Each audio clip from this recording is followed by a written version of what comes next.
নমস্কার। নমস্কার। আজকে আমরা দীপবাবু, আমরা আজকে আসলে একটা খুব সিরিয়াস টপিক নিয়ে কথা বলবো। And this will be mostly for the Hindi audience, so we'll keep the conversation in Hindi. ये जो विषय है ये थोड़ा सा पुराना तो है, और लेकिन ये बहुत महत्वपूर्ण विषय है, क्योंकि भारत में दलितों का इसे पहला नरसंहार माना जाता है, पहला मैसेकर माना जाता है, और ये 1979 में हुआ मरीज झांपी पर। और मरीज झांपी का संबंध सीएए और नागरिकता से किस तरह का है, इस पर हम बातचीत करेंगे। और इस विषय में बात करने के लिए हमारे सब्जेक्ट एक्सपर्ट हैं दीप हालदार, जिन्होंने की मरीज झांपी पर एक बहुत ही चर्चित, बहुत ही डिबेट जिस पर हुआ, ऐसी एक किताब लिखी 2019 में। इसके अलावा उन्होंने बीइंग हिंदू इन बांग्लादेश, ये भी एक किताब लिखी, को ऑथर किया, तो इस विषय को वो बहुत अच्छे से जानते और समझते हैं। दीप, आपका स्वागत है। सबसे पहले तो दीप, हम आपसे जानना चाहेंगे कि इस बुक को लिखने का आपका मोटिवेशन क्या था? Firstly thank you Dilip, great to see you a while. मुझे लग इस बुक का लिखने का मोटिवेशन बहुत पर्सनल है, क्योंकि इस बुक में ब्लड आइलैंड में एक चैप्टर है जिस चैप्टर का नाम है माना गोलदार। तो ब्लड आइलैंड के हर चैप्टर किसी ना किसी मरीज झांपी मैसाकर के सर्वाइवर के ऊपर है। तो माना गोलदार जो चैप्टर है, वो माना गोलदार मेरे साथ रहने के लिए आई थी when I was 5 years old, और माना तब करीबन 14-15 इयर्स ओल्ड की होगी। माना was named after माना कैंप, जो रायपुर में है, और जो आप अगर एयरपोर्ट से बाहर आते से ही जो फर्स्ट सेटलमेंट है उसका अभी भी उसका नाम माना कैंप है। तो अब तो उधर पक्का हाउसेस है, लेकिन उस टाइम पे टेम्पररी कैंप्स थे, और माना का जन्म उधर हुआ था। And she was named after the camp in which she was born. तो बाद में जब माना उनके पिता के साथ मरीज झांपी में रहने के लिए आए, और फिर जब वो नरसंहार, जैसे आपने डिस्क्राइब किया, one of the worst massacres in independent India जो जब शुरू हुआ, तब माना के पिता मेरे घर उनको लेके आए और मेरे पापा से रिक्वेस्ट किए कि आप मेरे बेटी को रखिए, क्योंकि अगर पुलिस इसे ले जाएंगे तो उसका रेप होगा और मेरे को तो मार ही देंगे। तो मेरा पापा का इन्वॉल्वमेंट इसमें यही था कि उस टाइम पे कुछ एकेडमिक्स, मेरे पापा प्रोफेसर थे जादवपुर यूनिवर्सिटी में, तो कुछ एकेडमिक्स, राइटर्स, पब्लिक इंटेलेक्चुअल्स, वो लोगों उनमें उनका एक section, they were very taken in by the मरीज झांपी स्टोरी, कि इतने ऑलमोस्ट 1.5 लाख एक टाइम पे मरीज झांपी का पॉपुलेशन हो गया था। इतने लोग आके उधर बसे हैं और उधर एक इंडिपेंडेंट टाउनशिप बनाया है without any help from the government, the state government और द सेंट्रल गवर्नमेंट। तो वो जो ह्यूज सोशल एक्सपेरिमेंट था कि Dalits have come to this island and they have turned an uninhabited island into a bustling township. तो उसको देखने के लिए और उनके हौसला बढ़ाने के लिए बहुत सारे पब्लिक इंटेलेक्चुअल्स, राइटर्स, एकेडमिक्स जाते थे उसमें, उनमें मेरे पापा भी थे। तो उनका माना के पापा के साथ अच्छा दोस्ती हो गया था, और माना आके उस टाइम पे उनके पापा उनको मेरे घर पे छोड़ के गए थे। सो माना मुझे स्टोरीज सुनाते थे, और उनके स्टोरीज बहुत ही अजीबोगरीब होता था। वो बोलते थे रात को लोग आते हैं और औरतों को लेके जाते हैं और हट्स में आग जला देते हैं। तो मेरा रियलिटी में साउथ कैलकाटा में बड़ा हुआ, अच्छे स्कूल में, I came from lot of privilege. So Mana I could not identify with, though she became like an elder sister. In fact मेरे को बोला गया था ये तुम्हारा कजिन, डिस्टेंट कजिन है। तो यस, सो माना को ऑलमोस्ट 1 साल माना हमारे घर पे थे, और उनके पापा रात के अंधेरों में कभी कभी आके मिलते थे उनको, और नीचे जो मेरे पापा के जो स्टडी थे उधर आके माना के पापा उनको मिलके जाते थे। फिर जब ये 1979 मई में जब वो सब कुछ क्लियर किया गया, around 6000 huts were set on fire. माना के फादर तब तक चले गए थे मरीज झांपी छोड़ के, तो वो बच गए। He was on the wanted list, but उनको वेस्ट बंगाल पुलिस पकड़ नहीं पाया उस टाइम पे। फिर माना चला गया, लेकिन वो स्टोरीज रह गया मेरे साथ। और मैं जब बड़ा होता गया, मुझे लगता था कि ये क्या चीज मैं बचपन में सुना था जो इतना वियर्ड था, लेकिन माना का मेमोरी था मेरे साथ। क्योंकि 5-6 साल, आप समझ रहे हो, somebody comes to your house for a year, you become her friend, और वो आपको कुछ ऐसे स्टोरी सुनाती है जो आपके रियलिटी के साथ जिसका कोई मिल नहीं है। फिर बाद में जब मैं बहुत साल बाद जब मैं जर्नलिज्म में आया और दिल्ली में आया, इनफैक्ट कोलकाता में, आप जानते हो ये चीज, कोलकाता में मरीज छापी को लेके there is this very weird silence हो, जैसे आनंद बाजार में सिर्फ 2 कॉलम में एक बार खबर छपा and that just vanished from the media discourse and everything.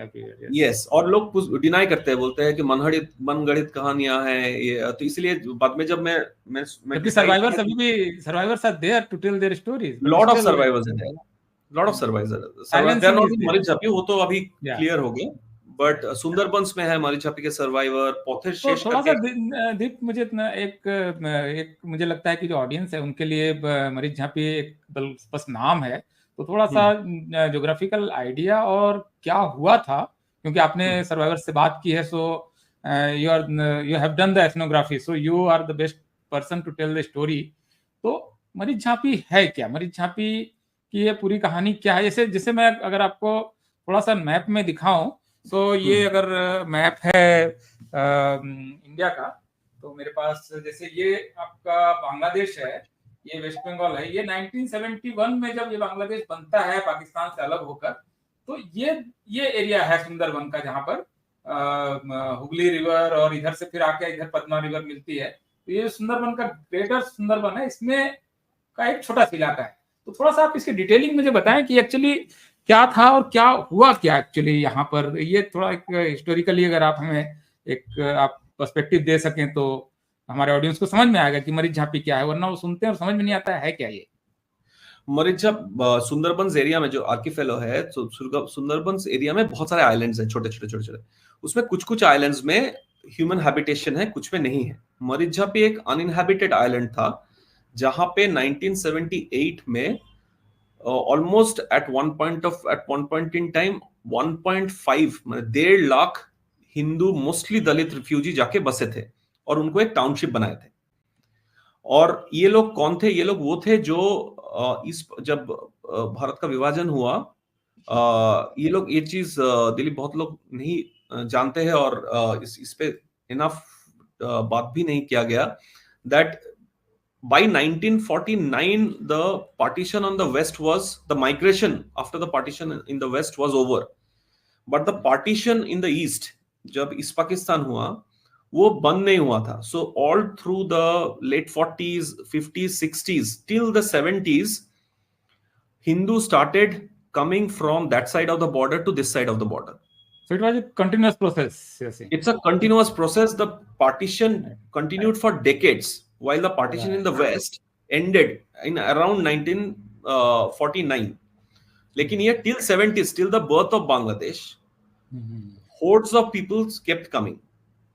इसमें because of the religious persecution and all those things that इसमें कास्ट का एंगल है। कास्ट का एंगल ये है that initially the people, mostly the people who moved from East Bengal, which became East Pakistan in after the partition of India, they were mostly upper caste / upper class who were landed gentry.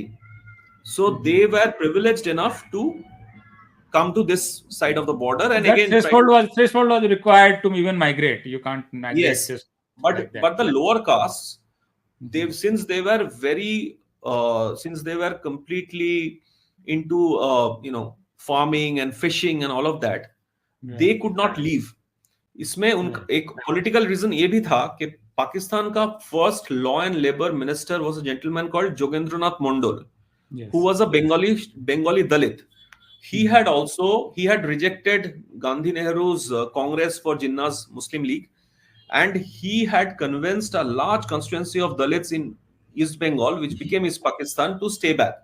उन्होंने ये बोला था कि upper caste Hindu के लिए दलित और मुसलमान दोनों प्रॉब्लम है और उनका डिस्क्रिमिनेशन दोनों के तरफ था, तो Muslims are your brothers, so stay back in the new land Pakistan. Dalit Hindu को कोई दिक्कत नहीं होगा। Yes, Jogendranath Mandal, and he was made the first law and labor minister of independent Pakistan, which included historical blunder. That was a historical blunder, because the reality was that soon after it became East Pakistan, In East Pakistan also the riots did not stop.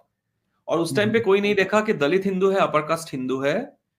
Only identity was Hindu hai. And land grabbing started happening.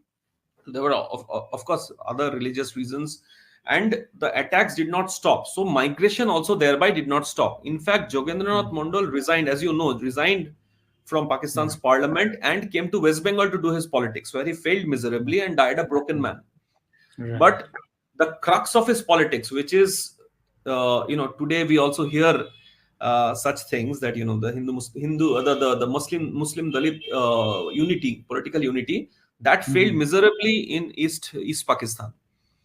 And in fact, while writing this third book, the book that has just come out, so religion became the prime identity of both the categories. Primary identity. उधर ये matter नहीं किया कि आप दलित हिंदू है या upper caste Hindu है. तो ये जो माइग्रेशन हुआ ये कंटिन्यू किया. You're talking about your third book.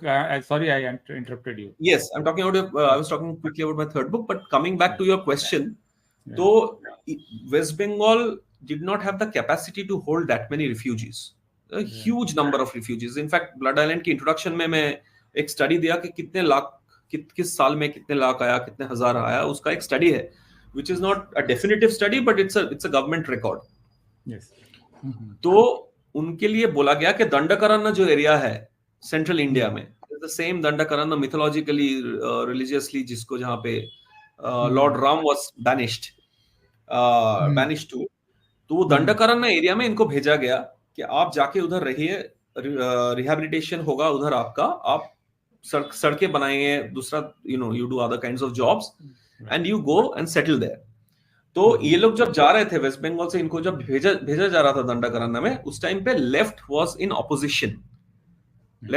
Opposition politics, और लेफ्ट के लीडर्स इनको बोले उस टाइम पे कि देखिए ये आपके साथ बहुत ही ज्यादती हो रहा है, आप तो बंगाली है, आपको क्यों भेजा जा रहा है सेंट्रल इंडिया में, उधर के भाषा आप नहीं जानते, धान चाषीरा दंडकारण्य ये की করবে, धान চাষীরা দণ্ডকারণ্যে গিয়ে কি করবে, and there are no rivers also, where will you fish, মাছ কোথায় ধরবে, মাছ কোথায় খাবে. Yes. So if we come to power, and when we come to power, we will bring you back. Right. Okay. It does not just stop at oral assurance within West Bengal. In fact, वो लोग जब उधर गए और बसे, और फिर over decades जब उनका temporary relief camps became पक्का houses, तब भी लेफ्ट के लीडर उधर जाते थे, जाके बोलते थे कि आपको वापस आ जाना चाहिए, ये तभी संभव हो पाएगा जब लेफ्ट पावर में आएगा. 1977 में वेस्ट बंगाल में लेफ्ट फ्रंट गवर्नमेंट आता है, और ये लोग तब तक उधर बस चुके थे. इनफैक्ट उनके पास सेविंग्स भी हो गया था. ये लोग इन लोगों का डेलीगेशन आके उस बीच में सुंदरबंस घूम के भी देखे, क्योंकि सुंदरबंस का एक पार्ट बांग्लादेश में है, एक पार्ट इंडिया में है. तो Sundarbans was an area which they thought कि एक तो उधर बहुत सारे पॉपुलेशन नहीं है, बहुत सारे आइलैंड्स है जहां जो अनइनहैबिटेड है, उधर आप बस सकते हैं, ऑल्सो उधर आप फिशिंग कर सकते हैं, फार्मिंग कर सकते हैं. So it was a place which suited them. In fact there is a theory के लेफ्ट के लीडर्स ही उनको 2-3 आइलैंड दिखाए थे कि ये आइलैंड में आप बस सकते हैं. उसमें एक था मरीचापी. 77 में लेफ्ट पावर में आते हैं, तो इनका एक डेलीगेशन कलकत्ता आते हैं और लेफ्ट लीडर ज्योति बसु के से मिलते हैं और बोलते हैं कि अब तो आप आ गए हैं, हमें बसाइए. अब लेफ्ट पावर में आ गए, उनका कोई इंटरेस्ट नहीं है इनको बसाने में. तो ये लोग बहुत जिद्दी भी थे, और ये वो होप लेके बैठे थे कि किसी ना किसी दिन हम लोग बंगाल में जाएंगे. चलो इस बंगाल छोड़ दिया, लेकिन वेस्ट बंगाल में जाके रहेंगे और सुंदरबंस में ही रहेंगे, क्योंकि वो एरिया में फिशिंग हो सकता है, फार्मिंग हो सकता है. तो ये लोग arrogantly, a huge delegation of them started coming, and on their own with the savings they had, hope that they will reach मोरिनछापी, और उधर जाके वो लोग आइलैंड को क्लियर करके, उधर श्रब्स थे. इसलिए बोल रहा हूँ कि बाद में ट्री कटिंग को लेके भी लेफ्ट ने काफी बवाल किया. तो उन्होंने जाके मोरिनछापी में बसना शुरू किया. तो बहुत इजी नहीं था. एक तो बहुत डिफिकल्ट टेरेन है, आज भी आप मोरिनछापी जाओगे वो बहुत आपको चेंज करके जाना पड़ेगा. कुछ डिस्टेंस ऑफ स्टीमर में जाओगे, फिर वो टोटो बोलते हैं, टोटो लेके आप जाओगे एक दूसरे आइलैंड के बीच में से. It's not an easy route even within Sundarbans, बहुत दूर है, सुंदरबंस के तो अंदर है. तो वो लोग पहुंचे, और उस टाइम पे 78 में सोचिए तो और भी दिक्कत हुआ होगा. तो कुछ लोगों को तो पुलिस आइडेंटिफाई करके कि ये लोग तो बंगाली है, लेकिन आ रहा है सेंट्रल इंडिया के ट्रेन पकड़ के, तो उसको दूसरे ट्रेन में बिठा के उनको वापस भेजा गया, उनको आने ही नहीं दिया। लेकिन फिर भी कुछ लोग जाके मरीझापी में जाके बसे, उसके ऑपोजिट आइलैंड है उसका, अभी भी है, कुमीरमारी, उधर रहे और फिर बोट ले लेके मरीझापी गए। और एक टाइम पे 1978 के बीच के एक टाइम पे ऑलमोस्ट 1.5 लाख लोग हो गया था। What happens is an amazing thing. In fact, people don't talk about it much because the massacre became more important. That within 6 to 8 months, it was a social experiment that एक uninhabited island को दलितों ने, establishes 6,000 huts. Makes almost civilizational thing, yeah. Yes, makes a boat manufacturing unit, makes a BD factory, opens a school. There were proper lanes, without any government support. Town plan, sorry, government support, without any kind of government support. They got some support, like I said, group of intellectuals, जिसमें मेरे पापा भी थे उस time पे। मेरे पापा कुछ financial assistance दिए थे उन लोगों को, but वो important नहीं है, बहुत सारे लोग दिए थे। और since, like I said, they were very arrogant and proud people, so they would only allow people who they thought are not looking down upon them or not any kind, or not discriminating against them, क्योंकि उनको already बहुत उनका मन भर चुका था in a sense after the left betrayal. तो left को लगा कि ये तो एक्सपेरिमेंट बहुत ही गड़बड़ हो रहा है, कि ये लोग एक तो हमसे गुस्से में हैं और ये आके एक आइलैंड को कंप्लीटली ट्रांसफॉर्म कर रहे हैं। तो लेफ्ट ने उनको बोला कि नहीं, आप ऐसे रह नहीं सकते, देखिए आप तो इधर ट्रीज वीज थे उसको खत्म कर दिया, और ये बहुत ही डेलिकेट इकोलॉजिकल बैलेंस है सुंदरबंस का, वो खराब हो जाएगा, आप लोग इधर ऐसे इतने तादाद पे आके रहना शुरू करेंगे तो उन्होंने एनवायरनमेंट का वास्ता देके इनको बोला कि आप आइलैंड क्लियर कर दें। So, to which they said no, and thus began from December 1978, between December 1978 to May 1979, one of the worst massacres in independent India, जहां पे रेप किया गया, हट्स जलाया गया, डिसअपियरेंसेस हुआ, रात को आके पुलिस आके आइलैंड से लोग लेके जाते थे। एक 15 दिन का इकोनॉमिक ब्लॉकेट था, जहां पे they had no access to drinking water, क्योंकि उधर salty water था, so and they did not have a deep well, so they would take boats and go to the next island, Kumirmari, with pitchers, empty pitchers, and bring back water for the day or the week. तो वो बंद किया गया। So उस time पे वो 15 दिन का इकोनॉमिक ब्लॉकेट में डिसेंट्री से, क्योंकि वो लोग सॉल्टी रिवर वाटर पिए, और डिसेंट्री से, और without food, because they did not have food stored, बहुत लोगों का डेथ हो गया उस टाइम पे 15 दिन में। आपके बुक में उसका काफी डिटेल है दीप, मुझे लगता है कि सारे लोगों को उसको एक बार पढ़ना चाहिए।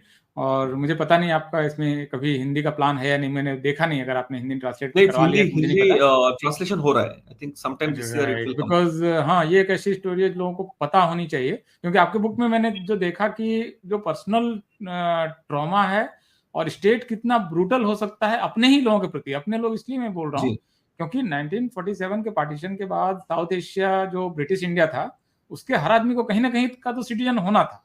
तो इनको because of religious persecution they came to India, तो ये इंडियन सिटीजनशिप उनका उसी समय सेटल हो जाना चाहिए था।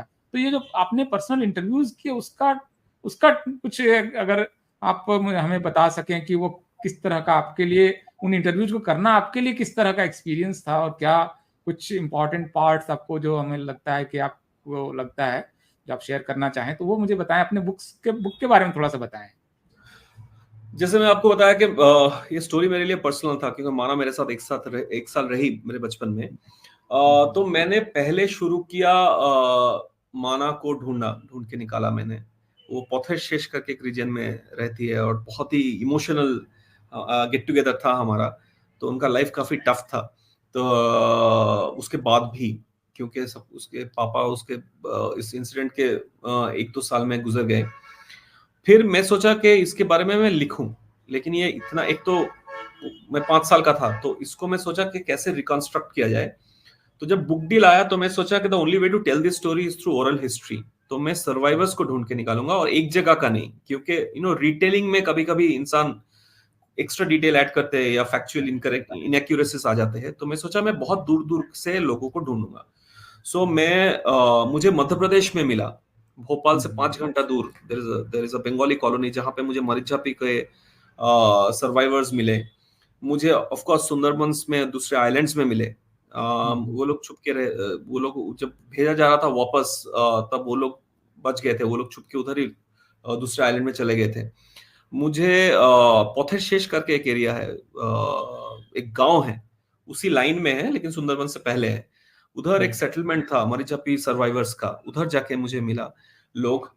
तो ऐसे 2-3 स्टेट में, 2-3 जगह से मैं ढूंढ के सर्वाइवर्स को, और मैं ये इंट्रोडक्शन में और प्रीफेस में बोला हूँ ये चीज, और बार बार बोलता हूँ कि आप अगर हर चैप्टर पढ़ोगे ना, कुछ कुछ इनएक्यूरेसी आपको फैक्चुअली दिखेगा, because people are remembering what happened to them 40 years ago। तो एग्जैक्टली नहीं मैच करता है, बट वो they are not lying, I think memory fails us over time, but एक पैटर्न है। The pattern is that almost thousands of people died or were killed during that time. The pattern, what is not a lie, because people who don't even remember each other, मैं बोला एक time पे 1.5 लाख लोग था उधर, तो they are not even in touch because they don't remember each other's name। उसमें से एक करंट तृणमूल एमएलए मनोरंजन व्यापारी भी है, जो आप अगर किताब पढ़े हैं, जो ज्योति बासु के बारे में काफी इंटरेस्टिंग एडजेक्टिव्स यूज किए हैं, जो किताब में भी लिखा, मैं इनफैक्ट उसको चैप्टर बनाना चाह रहा था, मेरे पब्लिशर ने मना कर दिया कि नहीं ये नहीं लिख सकते, इसमें कोर्ट केस हो जाएगा। तो मनोरंजन व्यापारी is now a celebrity writer, he's invited to Jaipur Lit Fest and all other places, and he writes very interesting books। He's also a politician now, Trinamool के।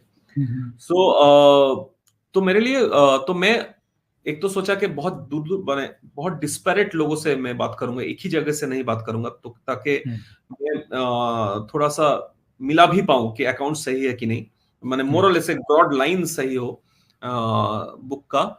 लेकिन बहुत ट्रॉमेटिक था पर्सनली, क्योंकि I had to go back to the same person and ask the same questions 5-6 times, because I have seen, मैं आपको बताऊं, भोपाल से 5 घंटा दूर जो जगह है, उधर एक बंदा था, उसके बारे में मैं लिखा हूँ।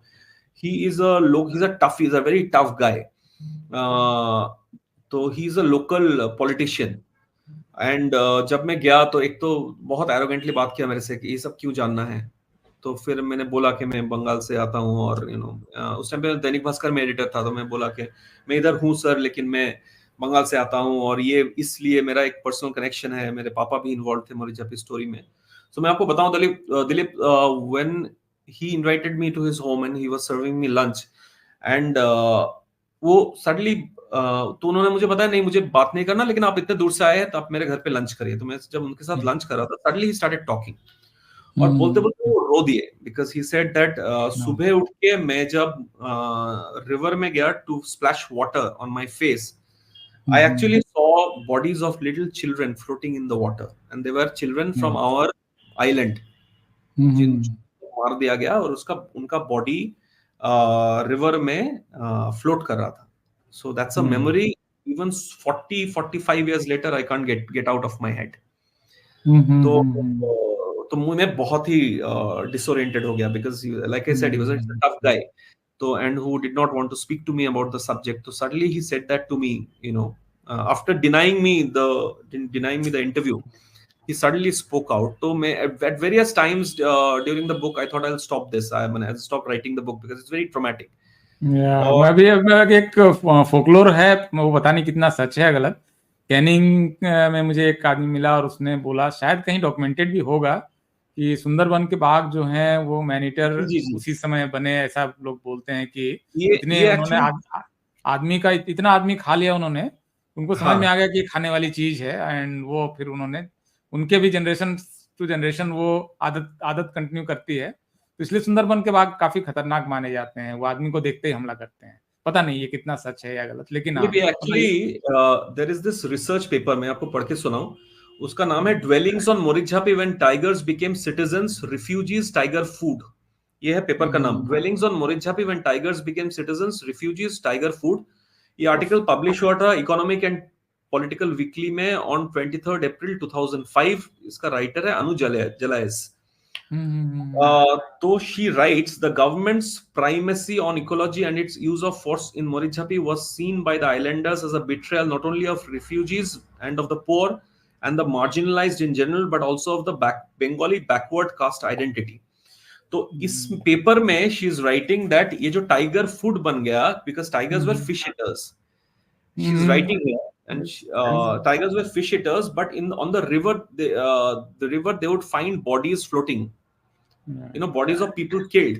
So they got and they thought it's fish, so they got a taste of the human flesh after the massacre in Marichapi. So this is जो आप folklore बोल रहे हैं, वो actually एक research paper का topic है. ये Economic and Political Weekly में आया था 23rd April 2005. बहुत बहुत शुक्रिया. Thank you. Thank you.